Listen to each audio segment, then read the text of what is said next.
ಕಬ್ಬಿಗೆ ಬೆಂಬಲ ಬೆಲೆ ನಿಗದಿಗಾಗಿ ರೈತರ ಪ್ರತಿಭಟನೆ. ತೀವ್ರ ಸ್ವರೂಪ ಪಡೆದುಕೊಳ್ಳುತ್ತಿರುವ ರೈತರ ಹೋರಾಟ. ಲೋಕಾಪುರದಲ್ಲಿ ಪ್ರಮುಖ ಹೆದ್ದಾರಿ ತಡೆದು ಹೋರಾಟ. ಬಾಗಲಕೋಟೆ ಜಿಲ್ಲೆಯ ಲೋಕಾಪುರ ಪಟ್ಟಣದಲ್ಲಿ ಪ್ರತಿಭಟನೆ.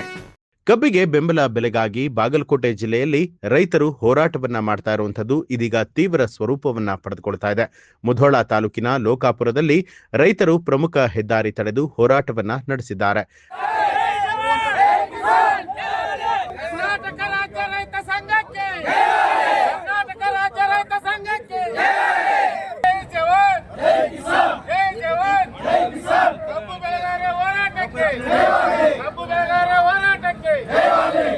ಬೆಳಗಾವಿ, ರಾಯಚೂರು, ವಿಜಯಪುರ, ಧಾರವಾಡ ಹೆದ್ದಾರಿಯನ್ನ ಬಂದ್ ಮಾಡಿ ಸರ್ಕಾರದ ವಿರುದ್ಧ ಆಕ್ರೋಶವನ್ನ ವ್ಯಕ್ತಪಡಿಸಿದ್ದಾರೆ.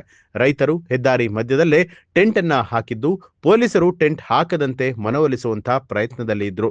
ರಸ್ತೆ ಬಂದ್ ಆಗಿರುವಂತಹ ಹಿನ್ನೆಲೆಯಲ್ಲಿ ಸಾಲು ಸಾಲಾಗಿ ವಾಹನಗಳು ನಿಂತಿದ್ದು ಟ್ರಾಫಿಕ್ ಜಾಮ್ ಉಂಟಾಗಿದೆ. ಗೋವಾ, ಬೆಳಗಾವಿ, ಧಾರವಾಡ, ಮಹಾರಾಷ್ಟ್ರಕ್ಕೆ ತೆರಳೋದಕ್ಕೆ ಜನರು ಹರಸಾಹಸವನ್ನ ಪಡ್ತಾ ಇದ್ದಾರೆ.